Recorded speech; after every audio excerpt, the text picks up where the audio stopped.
the great British city of Glasgow, with me, your host, Alistair McConnachie. We are broadcasting on all our digital platforms throughout the United Kingdom and across the world. We're bringing you quality pro-UK comment and analysis every Wednesday from 7 until 8 p.m. on Facebook, on YouTube, on X, and also on TikTok, folks. Please do send in your greetings. Please do send in your comments and your questions. And we've got an exciting show for you tonight.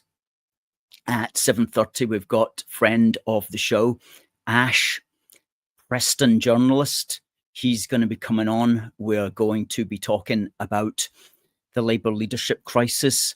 We're going to be talking about Mike Graham being chucked off of Talk TV.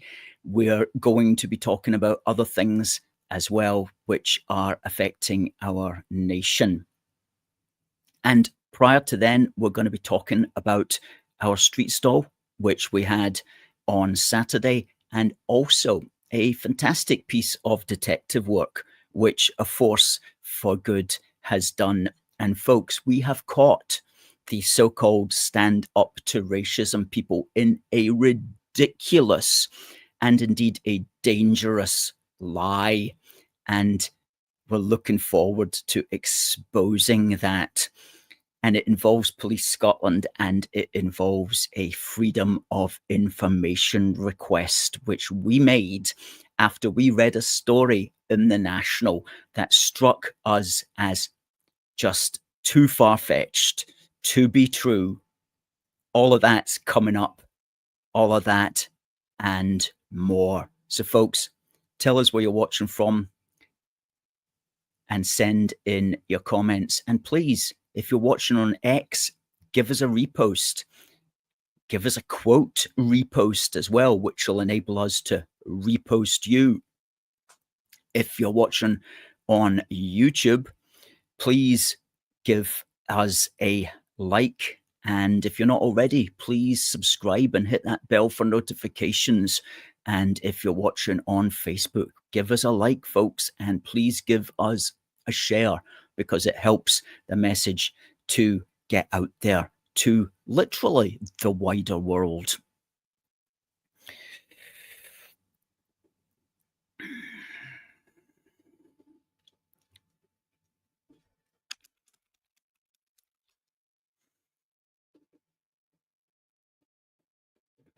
Paul says, greetings from the Garden of England. Catherine says she's putting the world to rights in Dornoch. Well, that's a nice place up there. And Freddie says, evening all from Stoke-on-Trent.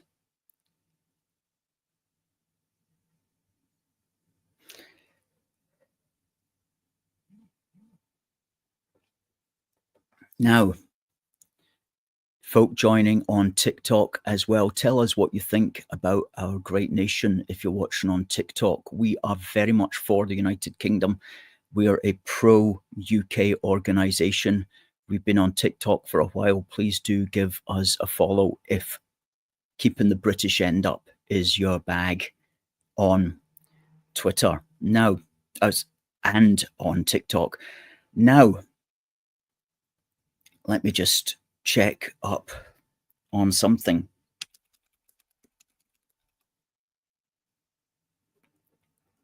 Can everybody hear me clearly? If you can hear me clearly, please do tell me.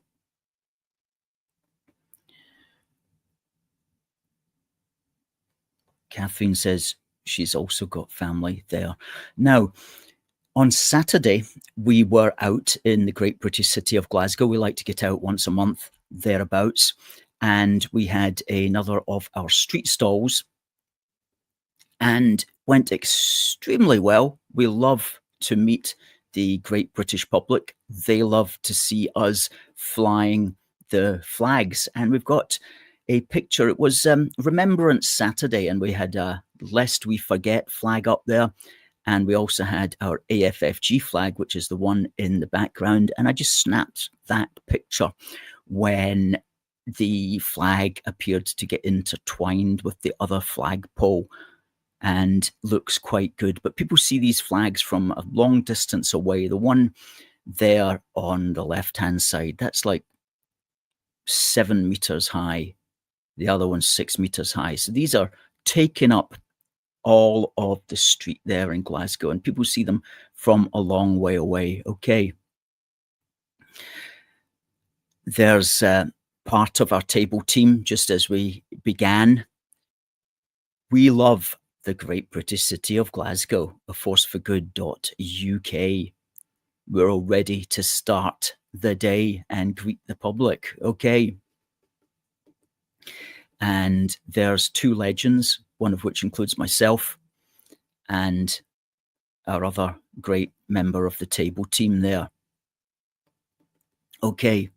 And there's I like that one, lest we forget, caught at the perfect dynamic angle of shot. Excellent. Okay. And we were very busy, as you can see. That was what the table was like, really for most of the day, I'm glad to say. Okay. Now, people will say, oh, do you get any trouble or something like that? And we don't at all. But we do get people, of course, who don't necessarily agree with us, and we have just intellectual discussions, and that's a good thing. I have to say, though, we've never been convinced by somebody making a point that we may indeed be in error. But nevertheless, it's good to meet those who might disagree with us. And we had a slightly unusual conversation with a middle-aged lady who came up in a little bit of a state, and she said, in a rather somewhat accusing manner, she said, are you aware that when people see your flags, they get scared? And I was like, excuse me? I'm not aware of that. And she goes, some people do get scared when they see those flags. And I'm like, well, I don't know what there is to be scared of, because one of them is the flag of the country and the other is simply our organization's brand. We're certainly not intending to scare anybody. We've never had anybody coming up to tell us that they're scared of our flags. I said, what do you mean by that? And she starts going off about how asylum seekers and refugees feel threatened when they see the flags of the country. And I said to her, well, I'm not sure that's correct.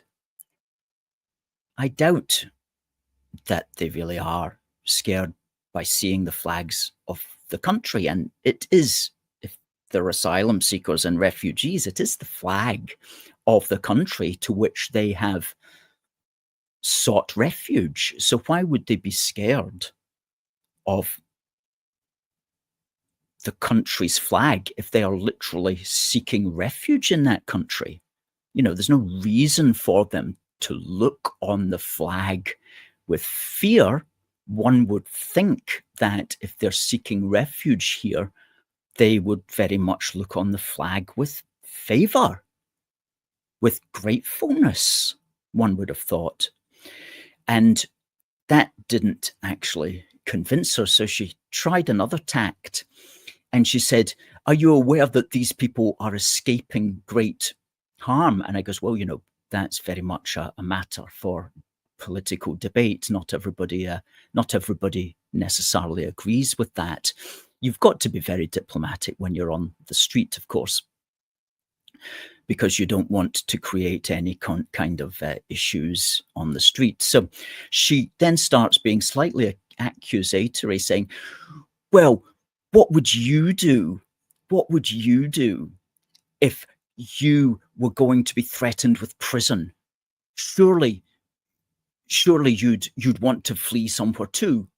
And I said, well, I mean, if I'm being threatened with prison here in Scotland, I'm not going to flee to another country. It's probably an unfortunate fact for me that I'm going to be going to prison.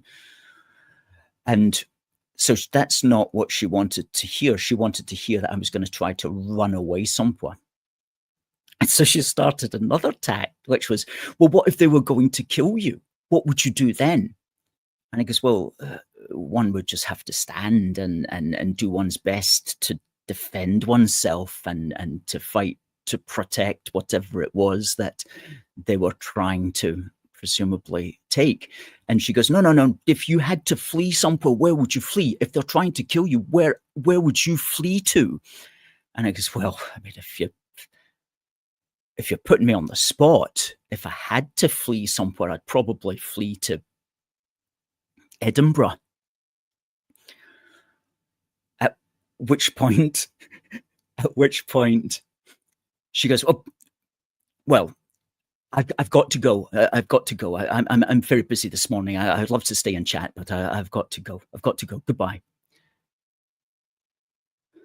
And I just looked at the other table team members, and we were just like, what? That's what we're up against. Anyway, that stood out. That was a conversation that stood out from the table on Saturday. But talking about flags and for example, the Raise the Colours campaign, which the lady was probably alluding to. This article here was published in the Telegraph on the 5th of November. Labour-led councils spend more than rivals taking down flags. Local authorities spent more than 60,000 this year so far removing Union flags in St George's crosses, and 34,000 of the spending was by Labour-run town halls.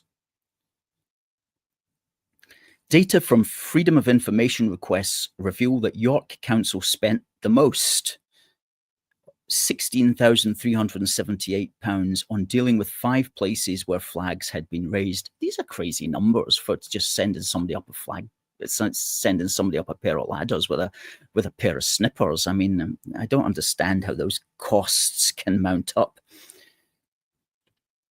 William Yarwood, media campaign manager of the Taxpayers Alliance, said, quote, taxpayers will be astonished that councils are spending tens of thousands of pounds tearing down Union Jacks and St George's crosses. It's absurd that scarce resources are being wasted policing displays of patriotism. Absolutely. Absolutely. A spokesman for East Riding of Yorkshire Council said, quote, we are committed to removing any unsafe or unauthorised displays, paintings or graffiti that could distract or confuse drivers. Okay.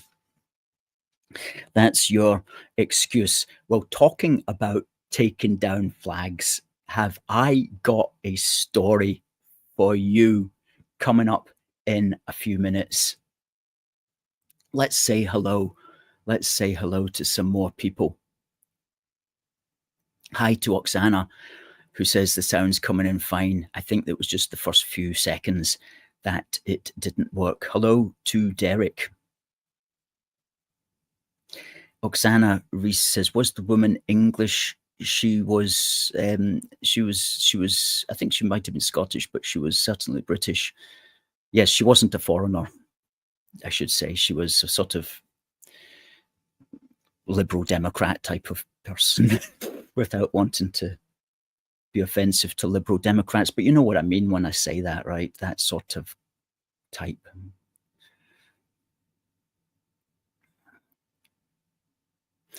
And of course, they are, as you say, Derek, most of these people are just economic migrants.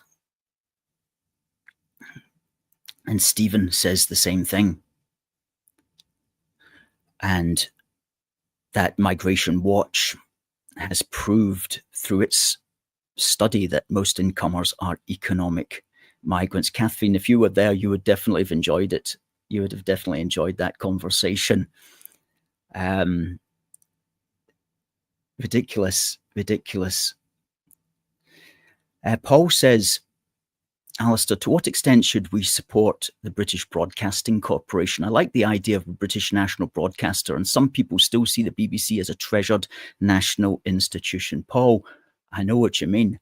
Many years ago, I wrote, when I say many years ago, but 20 years ago, I wrote an article defending the British Broadcasting Corporation because for me, growing up in the 1970s, it was part of the national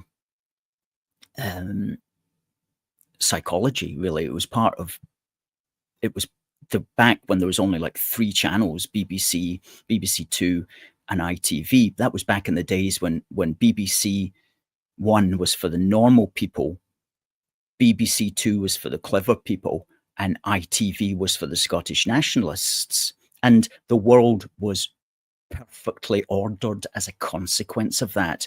And then all that got blown apart when Channel 4 arrived on the scene, and that was the beginning of the end, basically, when Channel 4 arrived on the scene. And now, of course, there's more channels than you can shake a stick at.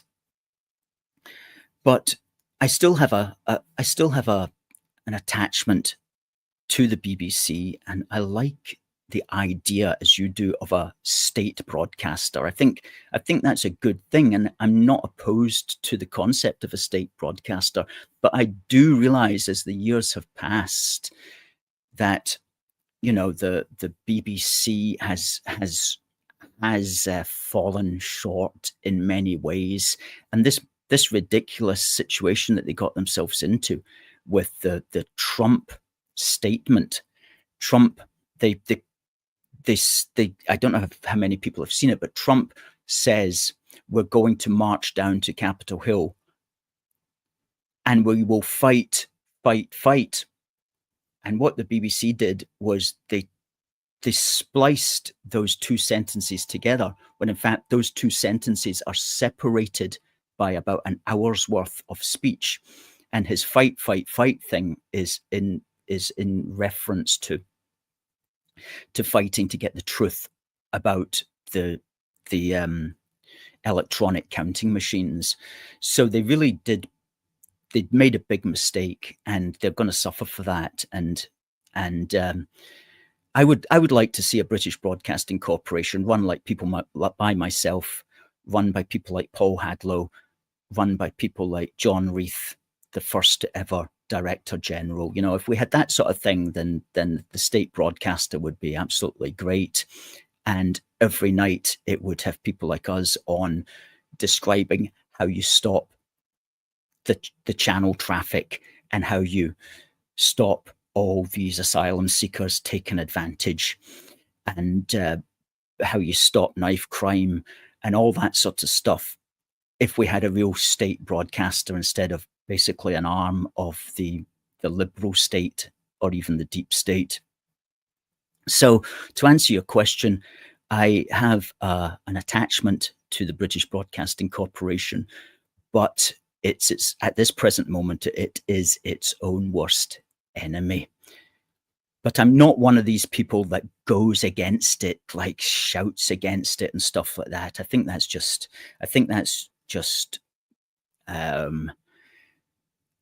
destructive. Unless you've got a better solution, it's just destructive. And anybody who's been to America and has seen the commercialization of television over there, you realize that there is value in having a state broadcaster. Anyway, we've got 10 minutes here for this point that I want to make about, we have exposed and we have caught the so-called stand up to racism people in a ridiculous lie. Now, let me take you back to this article, which appeared in The National on the 9th of October this year. And it's related to the group who call themselves Stand Up to Racism, saying that they were out in Sight Hill in Edinburgh taking down flags. Now, the flags that were in Sighthill that they were taking down were saltires and lion rampants. Now, most people wouldn't want to see those taken down, would they? So, Stand Up to Racism say that they were taking them down and that they were approached by the very person who put the flags up. And this person threatened them, saying, "I'll slit your throats." Scott's anti-racism campaigners threatened while removing lamppost flags. Campaigners for Stand Up to Racism Edinburgh were attempting to remove saltires and lion rampant flags from flagposts in Sighthill on October the 5th when they were approached by an individual. And there's the article there. And I'll just read one or 2 points before we take it down. It says in the first column there, it says, a spokesman for the group said, quote, "On October the 5th, Stand Up to Racism supporters attempted to remove saltire and lion rampant flags on lampposts in Sighthill.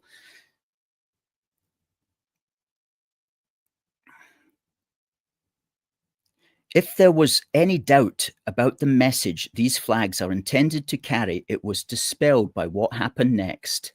An individual approached, threatening to slit our throats and stab us for interfering with my flags. This was right beside graffiti saying, 'Deport Muslims.' He then violently broke our equipment." Okay.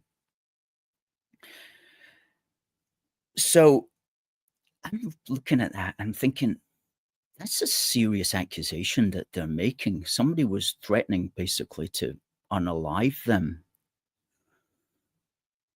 It goes on, it says, a spokesperson for SUTR told the National that the police had been contacted during the incident.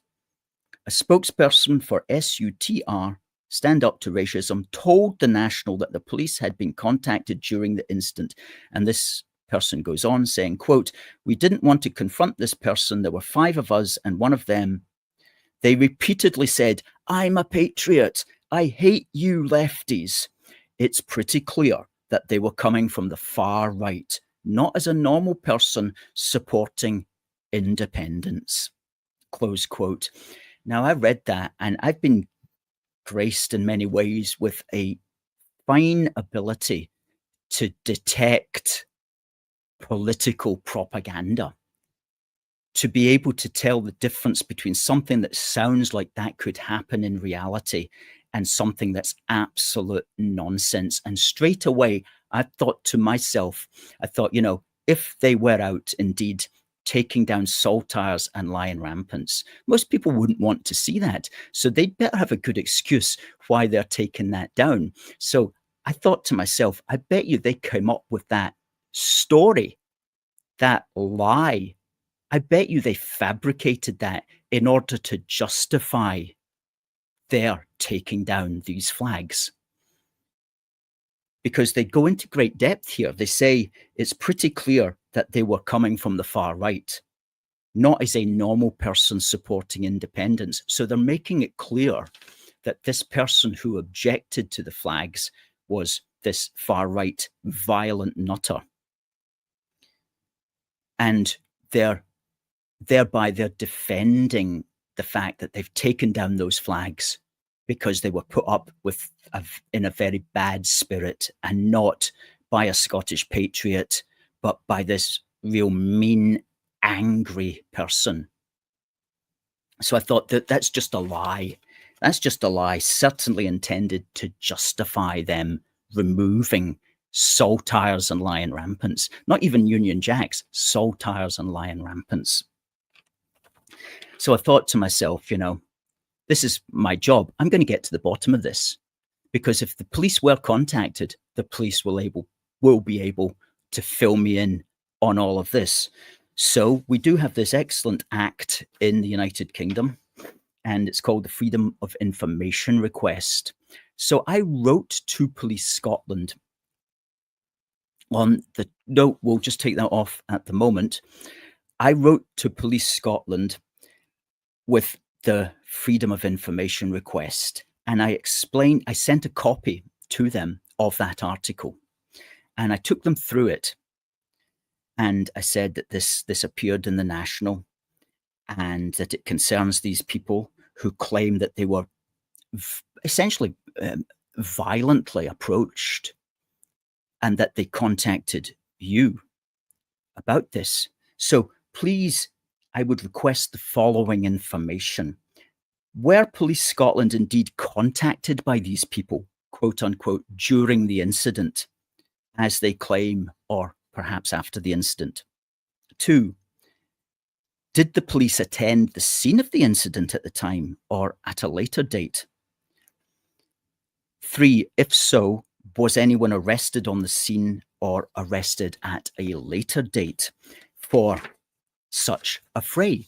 Because believe me, if you were on the street and you phoned the police, you contacted them during this was happening, and you said there's somebody threatening to attack me with a knife, the police are going to make their way there as soon as possible. They're not going to say, "Oh, just deal with it, mate." They are, thankfully, in Edinburgh anyway. At this stage, they're still going to be there. So the police would be very interested if this was going down. The police are going to be there. And if there's a policeman just happened to be there, he's going to make a note of it, and it's all going to be recorded. So I said, fourthly, what is the status of this incident? Is it going to court? And fifthly, is there a crime reference number for this incident? And if so, may I have it so that I can follow how this all ends up? Because they made a very serious accusation that somebody not only was threatening to attack them with a knife, but also they say broke our equipment. And that was another thing that made me think, it's like, what sort of equipment would they have? They'd have a set of aluminium ladders and a pair of snippers. Well, how do you break that? You would literally need an angle grinder if you wanted to break a set of aluminium ladders. Okay, so all of that, their story just did not add up at all. And so I sent this to the police, and under the Freedom of Information Act, they have to get back within 20 days. And lo and behold, yesterday, we got the response back. Now, let's put up that first one. This is the Freedom of Information response from Police Scotland. Our reference, that's their reference, Freedom of Information 25-3482. Now, it was responded to yesterday. It will go public on the official disclosure site on the 17th or the 18th of November, 7 days after they make the response, it goes live. So people will be able to check this for themselves. And what they've done there is they've gone through my letter. Your recent request for information is replicated below together with our response. Now, let's put up the second bit, which is the bottom of the article. Request for the following information. There are my 5 points, and there is their answer to whether Police Scotland were indeed contacted. Police Scotland tell us, quote, "We have no record of this matter being reported to Police Scotland. The information sought is not held by Police Scotland, and Section 17 of the Act therefore applies." Now, Section 17 of the Act is simply, if they have no information about it, they can just use that as the reason why they're not expanding upon it at all, because they simply don't have any information. That's really all that Section 17 means. You just put that there if it's like, sorry, we have no information on this at all. Okay. So that was a lie. That was nothing but a lie. A spokesperson for Stand Up to Racism told the National that the police had been contacted during the incident. The police get back to us saying, quote, "We have no record of this matter being reported." The information sought is not held by us. And so my suspicions were entirely correct. These people just simply made it up, and they made it up in order to justify their removals of saltires and lion rampants. And we have to understand, when we're dealing with those folk, they just lie. And most normal people won't understand that.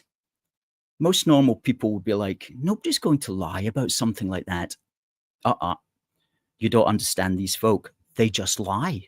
They just lie, and they'll continue to lie. And I'm sure when that comes out and when this video gets further traction, they'll lie and they'll say, well, we did report it to the police, even though the police have got no knowledge of it. They'll still have some crazy excuse. But of course, if they did in fact report that, and it's been reported in a national newspaper, then you can bet your bottom dollar that the police would be interested, and they would have a record of this, and they would have something to say about it if indeed it did happen. But it didn't happen. It was just propaganda, constant propaganda. And the National should have done its due diligence, and the National should have contacted Police Scotland to find out what the state of that was, but the National didn't. So I've written a letter to the National, which might get in tomorrow's paper or maybe Friday's. I'm hopeful that they'll run it just for the controversy of it. And but basically a slam dunk to A Force for Good. We have exposed the stand up to racism so-called liars. They've been caught in a lie. And as Alan Partridge would say, 1-0 to us.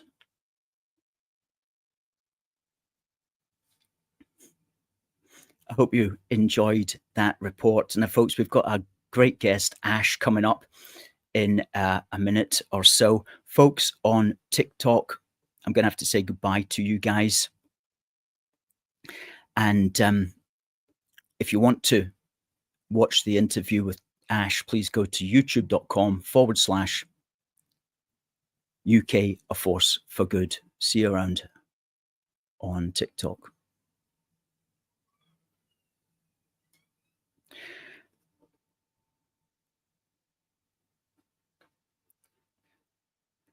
Absolute perception manipulation was what we were faced with there, and what we're faced with as far as those folk are concerned. Folks, please say hello. Please say hello to our man, Ash. Evening, Alistair, you well? Very well. Don't know much of that you heard, but basically 1-0 to A Force for Good. As far as the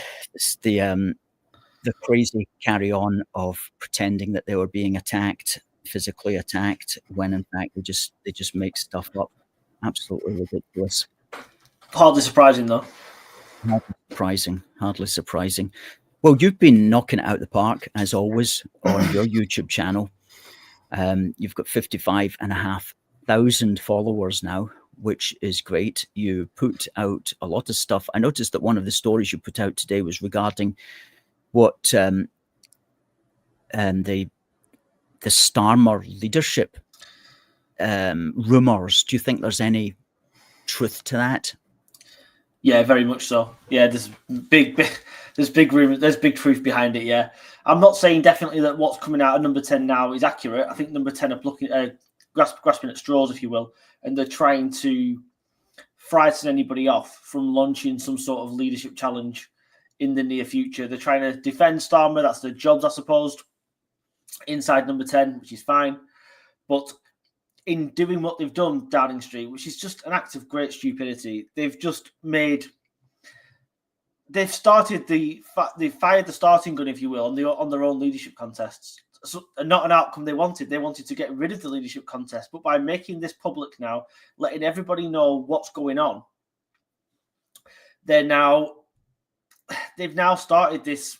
We know, for example, that behind the scenes, backbenchers have been holding a lot of meetings, literally sometimes in the next dining room to Starmer, allegedly, talking about how to get rid of him. They're looking for a credible candidate, which is not easy in this bunch of idiots, by the way, in this Labour Party, but they're looking for a credible candidate to take Starmer's place. And now they're briefing against all of them. The Streeting came out this morning, and I don't like Wes Streeting. I think he's absolutely useless. I've met the guy, and I can tell you now, I don't make much of him, but he's always very, very loyal. He always speaks very well of Starmer in public. He never says anything against him or the government. And now all of a sudden he's out there saying number 10 staff need to be sacked and everything. Now he's completely turned on them, although he hasn't turned on Starmer publicly just yet. But now he's obviously very annoyed because he's the one being blamed for all of this. And I don't think he's the one that would take over. I'd be very surprised if they put Streeting in place. Until last night, he was not popular with the backbenchers. They don't like him. They see him as some sort of blur-right figure, which I don't think he is actually. He's far more to the left than that. But they see him as a blur-right, and they don't want him taking over the party because they see him as another carbon copy of Starmer, albeit he's got more of a personality than Starmer. So, but one backbench source said that Starmer has managed to achieve the impossible here. He's made Streeting very popular with the backbenchers now. They're actually willing to compromise and rally around him. But there's also bigger players involved here. We're told that Ed Miliband's involved, Shabana Mahmood's involved, and Angela Rayner. And Angela Rayner is going to be the kingmaker in all of this. Yes, she's disgraced. Yes, she's sat on the backbenches. And for one, she's keeping her mouth shut at the moment. But she's the one that will galvanise the most support from backbench MPs. They will follow her over a cliff. So if she says, I'm backing this candidate, they will then, most of the parliamentary party will follow her, as will the membership. And that will decide who's going to be the next leader. And she'll no doubt manage to get herself a nice cushy job in there as well. A return to the front bench, as it were. Yeah. Oh, absolutely. She's coming back to the front bench one way or another. And who would you imagine are the main candidates that one might be looking at? Well, incredibly, the most popular people in the Labour Party amongst the membership are Ed Miliband and Angela Rayner, which I find absolutely astonishing, to be quite honest with you. But nevertheless, there it is. I think Shabana Mahmood is the one to watch out for, not because I think she's any good, but because Labour are seriously losing the Muslim bloc vote, and they're desperate to get that Muslim bloc vote. And she's the only person that I can think of who's a prominent Muslim MP in the Labour Party who could possibly get some more Muslims to vote for them. However, I don't think that works because if you look at the polling in her seat, she is on course now to lose her seat to another one of these Gars and independent MPs. So I'm not even sure that she would manage to galvanise the vote. You see these people, they're flip-flopping left, right and centre. 1 minute they're targeting reform because they want to get reform voters on side. They realise then that that's not going to happen because most right-thinking people in this country hate them. Then Starmer wasn't even going to this silly climate change thing in Brazil. All of a sudden, the Greens come along. The boob whisperer, as I call him, Zach Belansky. He has started doing well for some reason in the polls. The Greens have climbed to as high as 18% in some polls. Then he realises, oh no, we're losing the left-wing vote. So he flies off to Brazil for the climate change thing. Yes.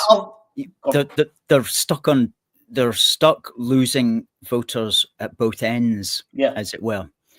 And I think if they gave the job to somebody like Mahmood, while that might appeal very possibly, but maybe not even to the Muslims, they're going to lose more votes than to reform as well. So they're kind of caught in the proverbial rock and a hard place. The problem is here, sorry to interrupt you, the problem is they came into government after 14 years in opposition. They had no idea what they were going to do.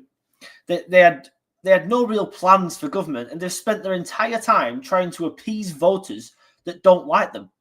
What's the point in doing that? By default, purely because the Tories were crap and they imploded, you've managed to get yourself a massive majority. So why don't you do something with that majority and try and make people's lives better, and then you might attract more votes next time round. Don't forget, they got less votes than what Corbyn got when Corbyn got slaughtered by Boris.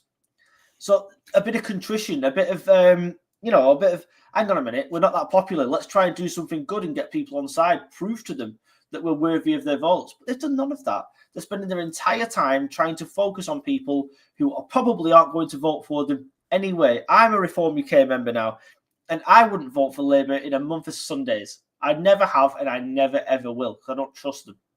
I just don't see what their strategy is. And now they've managed to almost bankrupt the country. Nothing's going right. Unemployment's hitting highs. People claiming universal credit is hitting brand new highs. Everything's gone so wrong, so badly. There's no coming out of this. And whatever happens in the next few weeks with this leadership stuff, Starmer will be challenged.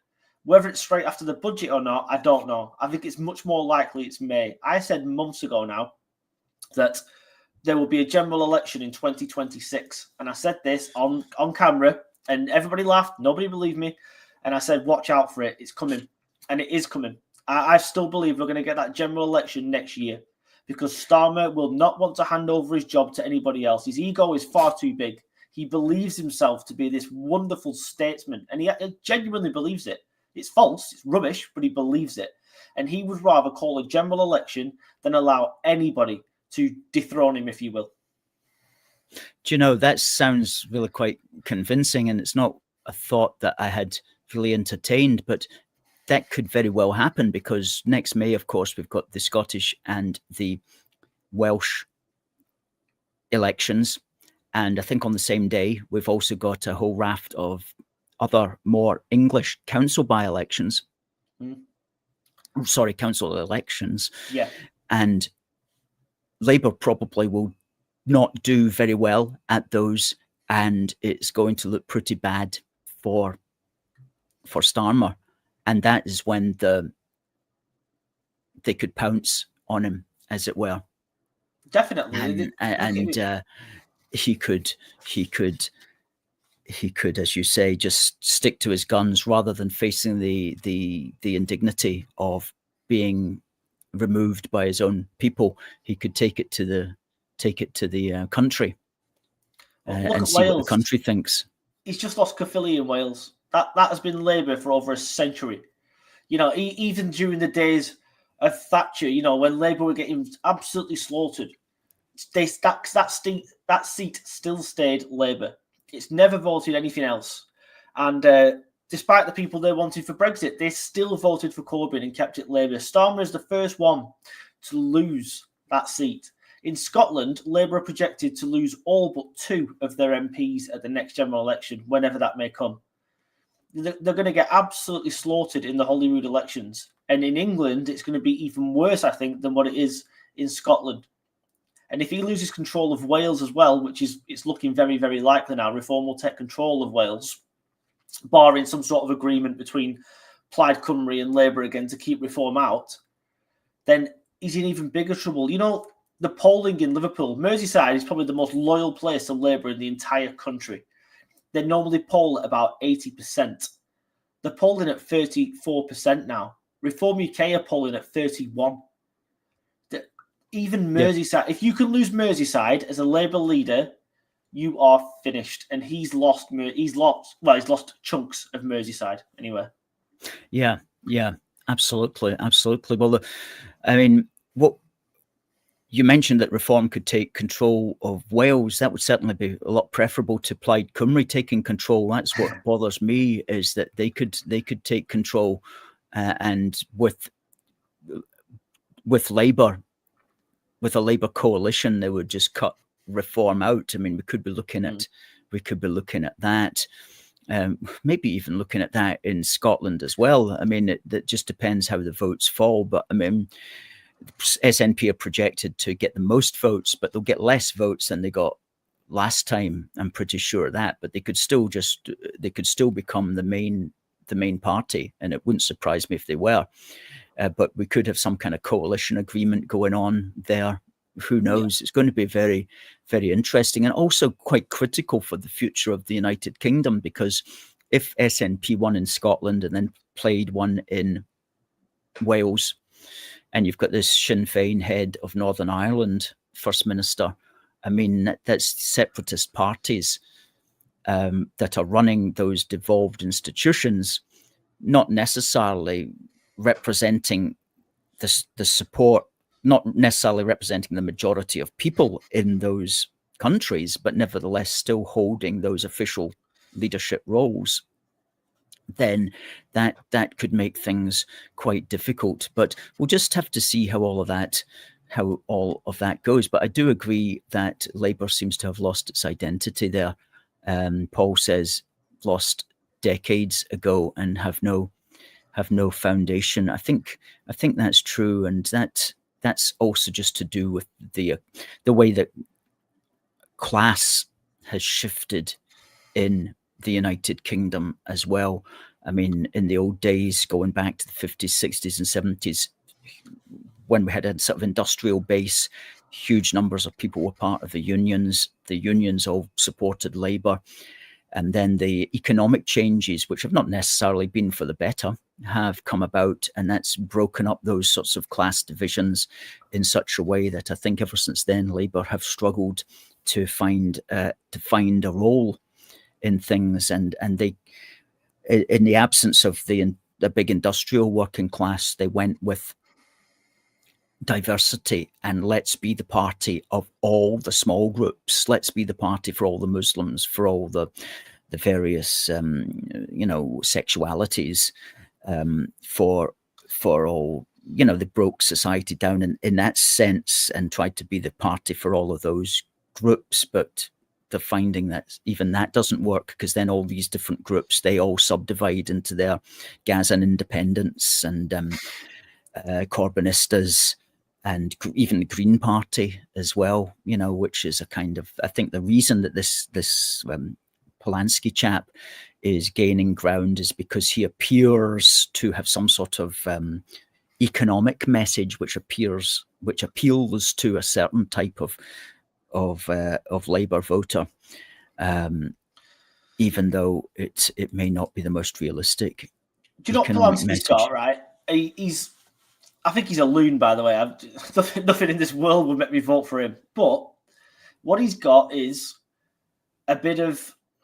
He's got personality, he's got charisma, and he just says it how it is, basically. What he believes in, I think he's absolute lunacy. However, I think he genuinely believes it, and he actually believes in what he's saying. I've said this about Jeremy Corbyn loads of times. Thank God that man was never Prime Minister of this country. However, at least when he comes out with stuff, he means it. He says what he believes. The problem with Starmer is he believes in nothing but himself. That's the issue here. If he had some, he doesn't understand. He said that himself. He said before, I don't understand politics. I don't understand the game of politics. So, this guy has no political policies, no political philosophy. He doesn't really know what he believes in. I think he just wanted power for the sake of power. And it was given to him on a plate by the Conservatives, and the fact that Reform UK weren't really ready enough to fight an election that was called, the snap election that was called by Rishi Sunak. And now he's got power, he's starting to realise, actually, I'm pretty inept.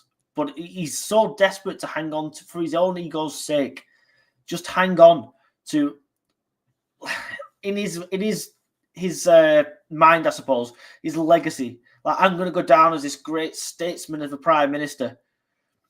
And, this is quite funny. I know people that were lining the cenotaph on Sunday. And let's just say they're in the forces. I won't say which ones.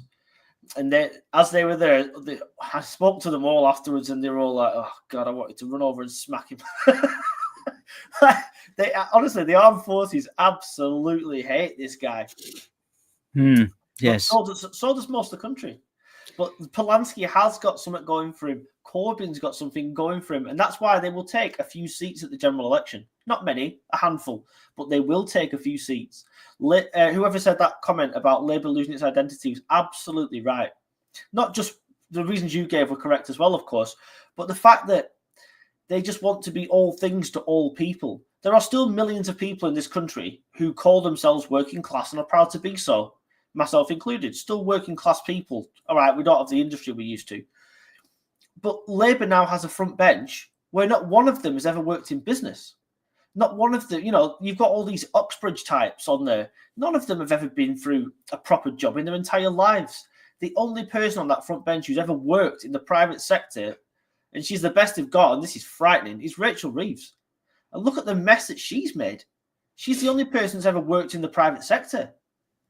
So this is why the number 10 are trying to say the markets will go mad if you get rid of Reeves and Starmer. They might actually, because everyone's so terrified, or business is terrified, about what's coming after them. Because you can have something, it's hard to imagine, but something even worse than what we've got now, than these people in there. Well, I think that we're heading to a situation where there's going to, as far as the economy is concerned, is we're entering uncharted waters, because we're getting to a situation where the debt is going to keep piling up, and the debt interest, which is to say the money that we pay to those from whom we've borrowed the money, is going to become almost unserviceable. Yeah. And when that is to say that it would be too much, and we would simply not be able to raise the money for it. And so what we'll then have to do is basically create the money to pay off the debt, create the money out of nothing rather than borrowing it. And then that's going to create panic among the market. And it's a situation that you can resolve, that you can get through it, but it is going to create all sorts of short-term problems. And it is going to require people in the job of running the country who know what they're doing in order to salvage something from that inevitable situation. I think at the end of the day, we can come out of it in a good way, but the short to medium term, it's going to be the markets will be panicking, and the media are going to be telling us that the sky's falling, and people are going to find it genuinely difficult to afford stuff, even harder than it is at the moment. So we're entering a period where we really do need the finest minds on these problems. And, you know, the Labour's not going to cut it. No. The Green Party's not really going to cut it. Does Reform understand the magnitude of the challenge? Because I don't think it can just be resolved by simply saying, oh, we're going to cut benefits, you know, because at the end of the day, there's only so many benefits that you can cut before people start to suffer. So we're going to need some real unique thinking and people who can steer the ship through those stormy waters. So yeah, as always, we're facing an interesting time, as it were. 75% of the money we're borrowing is actually going on paying the interest on our debt. This is how crazy the country is. You know, we were projected to borrow 70 odd billion pounds in this fiscal year. They've already borrowed 140 billion nearly. You know, we're well over that now. Yes. So so of that 140, I think it's 133 billion to be exact. Of that 133 billion, 104 of that has gone on literally paying the interest on our debts. So we're not just borrowing money to pay off the credit card, we're borrowing money to pay off the interest on the credit card we've already got that we can't afford to pay. This is the situation we're in, and nobody, apart from a few people, seem to understand it. Yeah, we are in such a bad position. It's unbelievable. And nobody wants to cut spending. Nobody wants to cut the size of the state. The only answer for Labour is to tax. And that's the way these people think, unfortunately. Yeah, absolutely. And the taxes are going to make everybody poorer. By putting up the taxes, you're going to be making people poorer as well. And there's only so much money you can make from taxes anyway, before the people with the money just decide to leave or go elsewhere. Anyway, what else has been happening in the world these days? And that's a big issue. Did you notice that the Talk TV man, Mike Graham, I don't know if people are aware of this, but he's been fired from his job, and he put up this as a consequence. He's been fired as a consequence of this tweet where he said, "Compare and contrast. Tell me we're not effed by multicultural bollocks why are we surrounded by non-white people? Just F off. So, okay, that was something that most sober people wouldn't commit to posterity on the internet, but for some reason that went out under his name and in his Twitter feed, and he consequently claimed that he had been hacked. And we have to emphasize that. So what happened today was that his employers said, okay, then give us your phone and we'll submit it to a forensic analysis company, and they'll be able to tell us for sure whether it was hacked or not. And he didn't submit his phone, and he never underwent that. So he's been fired. And kind of, I mean, I don't know what your thoughts are on that at all. Do you think they were right to fire him? Without knowing the full facts, it's difficult, isn't it? So, did Mike Graham share this post? Was he hacked? I don't know for certain. I wouldn't like to speculate. What I will say is it's a controversial post. It's a bit crass. It's a bit blunt. It could easily offend people. I can see how it would offend people. But is it a sackable offence? Not really. So what? He's got an opinion that other people don't like. Get over it. What I will say again, I like Mike Graham a lot. I've watched him every single morning. Talk TV will be finished without him. Audiences are already down 60% since he got suspended. People are boycotting the station. I think he'll come back bigger than ever. He's already announced he's going to do something similar to what we do on YouTube. So I think he'll probably do well with that. But I think it's the end of Talk TV as we know it. They tried to replace him at first with that lady from Loose Women, that Jane Moore, and it was painful to listen to. So now they're on about putting somebody else. So I don't know who yet. Probably Jeremy Kyle or somebody who's equally annoying. So I think I'm not bothered about what Mike said. Do you know what? So what? I've seen people like that Narinder Kaur and other idiots like that saying far worse than what he said, and they don't get sacked for what they do. So what?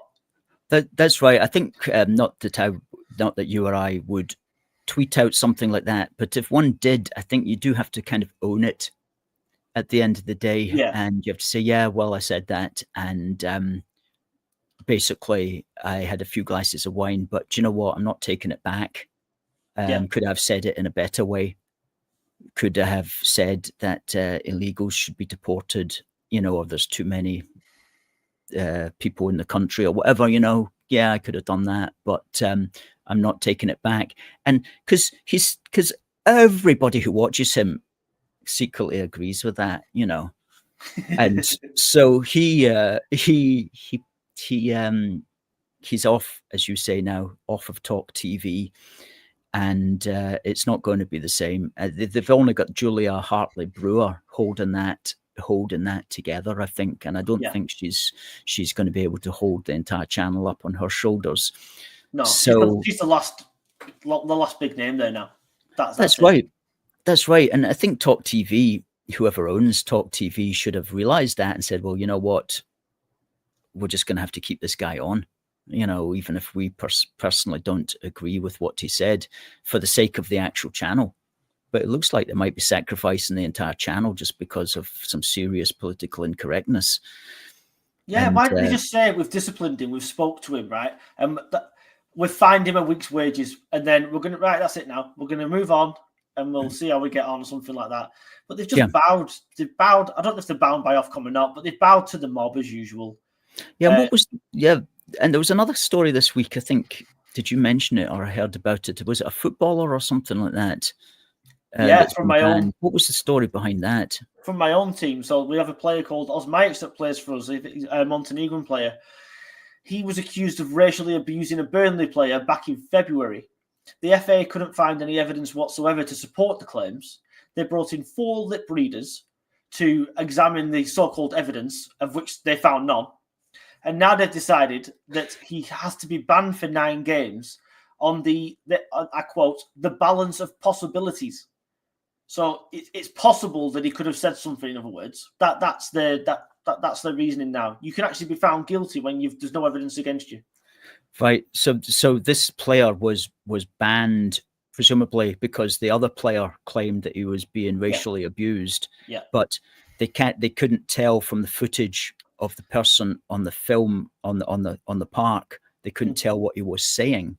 Yeah, there was no even evidence though they tried whatsoever. to lip read him. Yeah, they couldn't tell what it was. No. But nevertheless, they've just banned him for nine games as well. I mean, that's almost like a large part of the season. Yeah, it's a big ban, and it's just ridiculous. They wanted him to be guilty. If any investigation is taking about 180 days, roughly, then clearly the evidence is going to be sketchy at best, or you have no evidence whatsoever. And that's what's happened here. And because Preston haven't got the right to appeal the decision for some reason, they've just thought, oh, well, we'll ban him anyway, because we don't want to be accused of, I don't know, sympathising with a racist or something like that. Absolutely ridiculous. Yeah, that's irritating as well. And it's to try to also make an example of somebody as well. You know, look at us. We're so prim and proper, and we're making an example of this player. That's really irritating. Really irritating. It used to be innocent until proven guilty in this country. What's happened to that? Yeah. Well, that's a distant memory as far as those sorts of things. So quite good few comments here. Generally agreeing with you. Groucho says, never apologize for speaking the truth. Metallurgy says Mike's content was good sometimes. I love him, mate. I'm not saying I agree with him on everything that he says, but who do you agree with everything 100% on all the time? No, you don't want to do that. So they might go woke and go broke, as Zoe says here. That's very much a possibility. Well, their audiences aren't big anyway. Their audiences are pretty damn small. Talk TV. Mike Graham brought in a lot. Like I said, since he's been off air, they're down 60%. They can't sustain it. Yeah. Well, what do you think? What will you say as your parting comments? What will you say to Megs here? I do hope Britain can be saved. I'm in Australia, but my family has relatives over there. Can we be saved? Ash, give us the good news. Yeah, Britain can be saved. Of course it can. But it takes now the people, the indigenous people of this country, to stand up, as people are doing actually, in ever increasing numbers. And it's about time we started, first of all, voting the establishment out that we can. That means getting rid of Labour and Tories. Let's try and have something fresh at least. Maybe everyone doesn't agree with me. I believe that to be Reform UK, or at least it's worth giving them a go. If they fail, what have we lost? It's better than keep voting in Labour and Tory. We're seeing protests all over the country, peaceful protests for the most part. Pressure being brought to bear by people like Rupert Law. I saw somebody mention Ben Habib in the comments, somebody else who's got a lot to contribute, I think, as well. And I think the tide is turning a lot. The age of this woke generation, this woke, whatever it was, fad, that's all going now. Slowly but surely, the world is getting back to normal again. And we just need to keep pushing and pushing and pushing, just get back to normal. Let's try and ride it out, unfortunately, until the general election, until these idiots are out of power. And then we can at least try and do something different. But yes, of course, we can be saved. But now is not the time to run away from that fight either, I'm afraid. Now is the time to double down and push harder, because otherwise we will find ourselves in major trouble within the next 15, 20 years. If we're ever outnumbered, say, in our own country or something like that, you could really find yourself in a lot of trouble. Absolutely, and I agree, and I say to younger people as well. If you're interested in politics, get into it, and set the agenda for these parties, because there's going to have to be radical people in running the country, because we're going to be facing radical times that are going to require people who are not afraid. And I do see good signs on the horizon as well. And one has got to always maintain hope and work for the good of the country, our fantastic country. Absolutely. Well, I can't believe it's actually 8:05 already. So I've been talking for half an hour. I don't know where that went. Flies, doesn't it? When you get going. Absolutely. And a good number of people, I see you've been streaming to your site as well, and a good number of people have come in watching it on your channel as well, which is youtube.com/@ Preston Journalist. Yeah. There you go, youtube.com/@ Preston Journalist. Well, fantastic. Well, you're always great entertainment and great font of current affairs. Thanks very much for being on the show, and love to have you on again, as we will, and no doubt in the not too distant future. But for now, Ash, unless you've any parting words. No, fine. I think I've got everything off my chest. Well, okay, I can sleep easy now. Good. Good. Absolutely. Okay then. Yeah. See you later. Thanks, Alistair. Thanks, everyone. See you later. Good night. Fantastic. Ash, that Preston Journalist.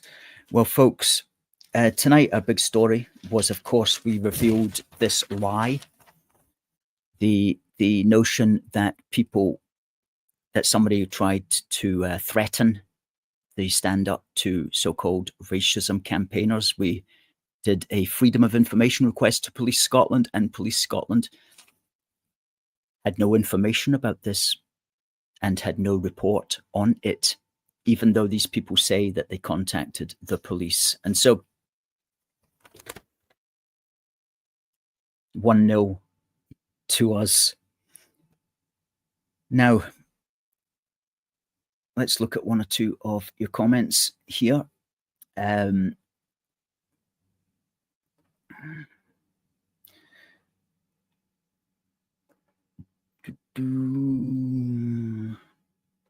Stephen, you can get sacked for imaginary offences. Yep, that's what that person who played for Preston was subject to, an imaginary offence. Paul says, reading your books at the moment, Alistair. Well, our books in question are our big book for the Union, Volume 1 and Volume 2. Please do search Amazon for those titles, and also that QR code up there, if you want to hold your QR code reader, or rather your mobile phone up to that, it will take you directly to the page on Amazon that sells this book. And we've sent this book to quite a few opinion formers and politicians, and the answer to what needs to happen as far as immigration and small boats is concerned is all contained in there. And that information can be yours for $12.99. Can't beat that.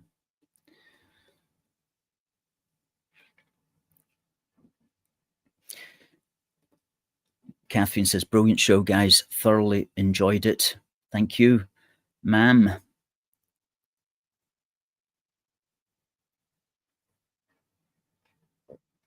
Lots of comments tonight. I think that's because we were also getting streamed on Ash's channel at the same time due to the wonders of modern technology.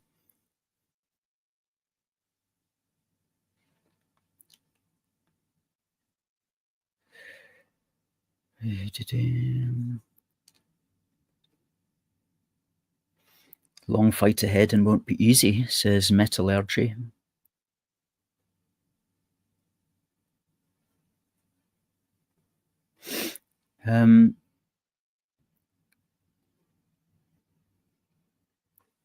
Thanks to all our supporters for joining us.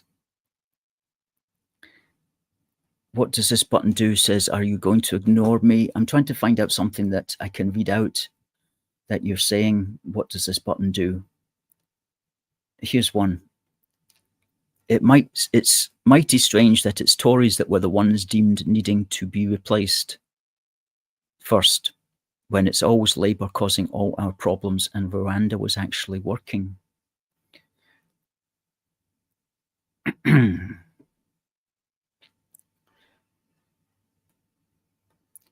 not a Labour fan, I can see. Sean Connery kept the SNP warm for Labour to fill with all its rejects.